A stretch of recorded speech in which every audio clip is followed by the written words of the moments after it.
Assalamualaikum warahmatullahi wabarakatuh. Nama saya Riko Aji Pratama, NIM T 2019-3108 dari Prodi Manajemen Pendidikan Islam. Kampus saya Uinhas Ahmad Siddiq Jember. Di sini saya ditugaskan oleh Ibu dosen Aminah untuk tugas UAS, yakni wawancara terhadap ketua yayasan atau kepala sekolah. Nah, di sini saya akan mewawancarai ketua atau kepala yayasan Madrasah Nurul Ulum ya. Miftahul Ulum. Ya. Beliau juga dulunya santri di sini, namun sama Ustadz sudah diangkat sebagai ketua yayasannya. Luar biasa sekali. Baik, di sini saya akan menanyakan perihal kegiatan apa saja yang dilakukan untuk mengembangkan kemampuan santri. Baik, sebelumnya saya ucapkan terima kasih ya kepada Mas Riko. Di sini saya mencoba menjawab wawancara dari Mas Riko yang salah satunya apa sih kegiatan yang dilakukan untuk mengembangkan kemampuan santri. Mengenai kegiatan di sini itu dibedakan per jilid atau tingkatan kelas. Misalkan kegiatan pembelajarannya itu di jilid 1 karena kan masih usia dini seperti itu ya. Jadi hafalannya juga tidak terlalu banyak. Misalkan pada surat pendek itu biasanya hanya surah Al-Lahab sampai surah An-Nas. Sedangkan untuk doa-doanya mungkin hanya sampai doa keluar rumah saja yang dihafalkan. Jadi 5 sampai 6 doa-doa saja. Kalau untuk tingkatan qiraatinya memang sudah dibagi ya. Misalkan tingkatan jilid 1 ya tentunya mudah gitu karena masih awal dan santri juga butuh adaptasi seperti itu. Namun untuk jilid 2, jilid 3, jilid 4, jilid 5, jilid 6 itu pasti ada perkembangan setiap jilidnya seperti itu. Apalagi kalau sudah di jilid 6 kan sudah hampir menghadapi ujian, maksudnya menghadapi kelulusan seperti itu. Nah, jadi di situ santri memang harus benar-benar matang. Salah satunya ya seperti hafalannya, baik itu tajwid, doa-doa, terus gharib dan surat pendeknya itu memang harus benar-benar matang kayak gitu. Karena nanti ketika ujian itu yang menguji bukan ustadz atau ustadzah di sini, tapi biasanya itu mendatangkan tim penguji ke sini atau para santri di sini itu dibawa ke tempat ujiannya tersebut. Tapi untuk beberapa tahun ini itu jarang ya santri dibawa ke tempat ujian, jarang. Tapi biasanya lembaga sini TPQ Miftahul Ulum ini mendatangkan tim pengujinya ke sini seperti itu. Untuk pertanyaan yang nomor 2 ini, baik. Kendala apa saja yang sering terjadi dalam mengelola yayasan di masa pandemi ini? Baik, terima kasih. Tentunya di masa pandemi ini bukan hanya lembaga pendidikan formal seperti SD, SMP, SMA yang mengalami kendala. Tentunya meskipun di Taman Pendidikan Al-Quran itu juga mengalami kendala.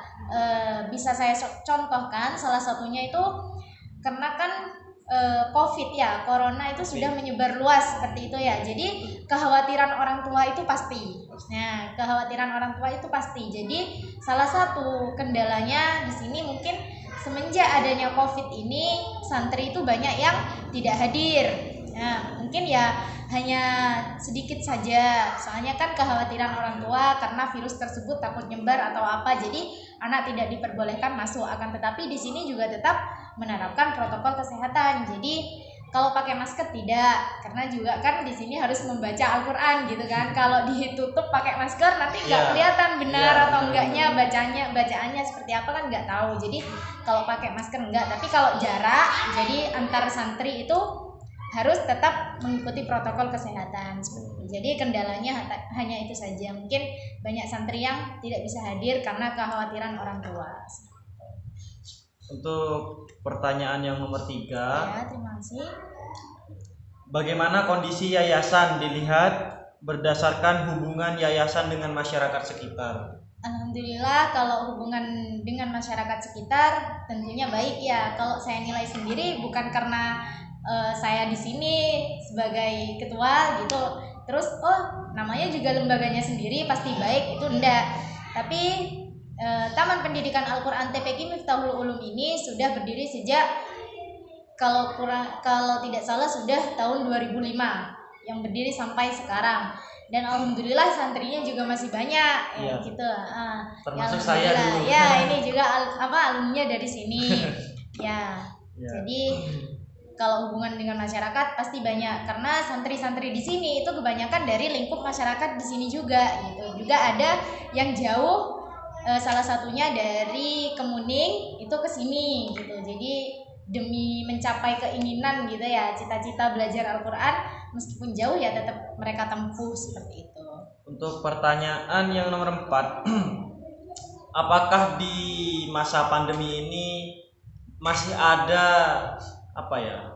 faktor penunjang bagi santri itu? Ya. Kalau kegiatan penunjang saya pikir tidak ada ya, soalnya dalam kegiatan yang semestinya saja itu susah sebenarnya. Kan gini, TPQ itu sebenarnya masuk jam 2, pulang jam 4. Tapi karena Covid ini jadi masuk pembelajaran itu hanya 1 jam saja. Jadi untuk memaksimalkan pembelajaran yang setiap harinya saja itu sulit gitu. Jadi kegiatan penunjang itu tidak ada. Maksud kegiatan penunjang yang lain itu tidak ada. Tapi kalau bukan di masa pandemi itu biasanya setiap tahunnya itu ada. Seperti kegiatan kirab itu biasanya kumpulan antar TPQ atau lembaga-lembaga lain gitu. Itu insya Allah ada setiap tahunnya, tapi karena ada Covid atau pandemi ini jadi kegiatan terhambat dan tidak ada gitu. Baik, pertanyaan selanjutnya. Wah, ini banyak sekali pertanyaan ini. Mohon maaf Ustazah. Iya, enggak apa. Untuk pertanyaan yang nomor 5, usaha apa saja yang dilakukan oleh jenengan untuk meningkatkan popularitas yayasan ini agar lebih baik di masa pandemi? Di masa pandemi, ya tentunya tidak lupa kita itu harus benar-benar bisa berbaur dengan masyarakat. Itu sangat penting. Maksudnya gimana yayasan ini tetap terlihat baik di masyarakat itu seperti apa? Ya karena orang desa pengetahuannya juga tidak banyak gitu loh. Dengar isu Covid ini seperti ini, sudah takut, akhirnya anaknya tidak diperbolehkan untuk masuk TPQ seperti itu. Jadi gimana caranya kita memberi wawasan lah ke mereka. Enggak bakalan nyebar seperti ini, itu tidak, karena di sini juga menerapkan seperti protokol kesehatannya juga. Kalau popularitas tetap dikenang, maksudnya tetap dikenal TPQ ini di lembaga masyarakat, itu biasanya di sini setiap tahunnya itu ada kegiatan intihan. Ya, ada kegiatan intihan. Nah, mungkin dari situ kan banyak masyarakat yang datang, yang penasaran untuk melihat kayak gitu. Kayak apa sih santri TPQ Miftahul Ulum? Nah, mungkin dari situ kita menunjukkan gimana pengetahuan santri di sini gitu. Jadi melalui itu kita bisalah iya benar TPQ Miftahul Ulum itu seperti ini. Jadi dari situlah kita bisa menarik minat masyarakat seperti itu. Karena apa-apa di masa pandemi juga susah gitu mau diterapkan ya. Karena juga ada batasan waktu-waktu yang tidak boleh mengajar sampai berlebihan waktunya kayak gitu kan, itu tidak diperbolehkan. Untuk pertanyaan yang nomor 6 ini, apa peran kepala yayasan di saat pandemi seperti ini? Kalau peran yayasan pastinya fasilitas kenyamanan santri itu sangat diutamakan ya. Pasti kenyamanan santri itu pasti diutamakan ya. Salah satunya kalau memang ada rezeki atau bantuan apa di sini tuh pasti diperbaikilah mengenai fasilitas gedung atau kebutuhan alat-alat apa atau metode belajarnya kayak gitu tuh. Maksudnya ini kiroati atau apa itu harus ditingkatkan lah untuk santri kayak gitu. Maksudnya kalau memang santri butuh ya kita harus menyediakan seperti itu.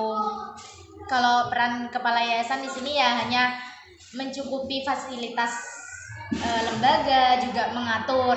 Tapi kalau ketua yayasan itu jaranglah mengajar karena tugas-tugasnya sudah diserahkan ke masing-masing ustadzah.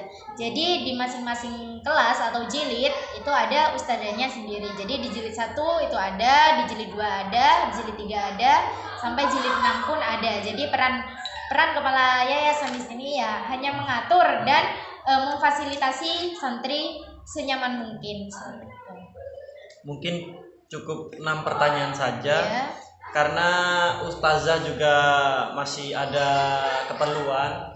Tadi dia sudah bilang ke saya di belakang. Kebetulan Ustazah Iva ini juga alumni dari IAIN Jember juga dulu. Dan prodi manajemen pendidikan Islam juga, dan kita harus mencontoh beliau, bagaimana cara pemimpinan beliau, bagaimana usaha beliau untuk menjadi pemimpin yang baik. Nah, ini harus kita contoh, wabil khusus manajemen pendidikan Islam C3. Mungkin itu saja ya Ustazah. Kurang lebihnya mohon maaf. Assalamualaikum warahmatullahi wabarakatuh.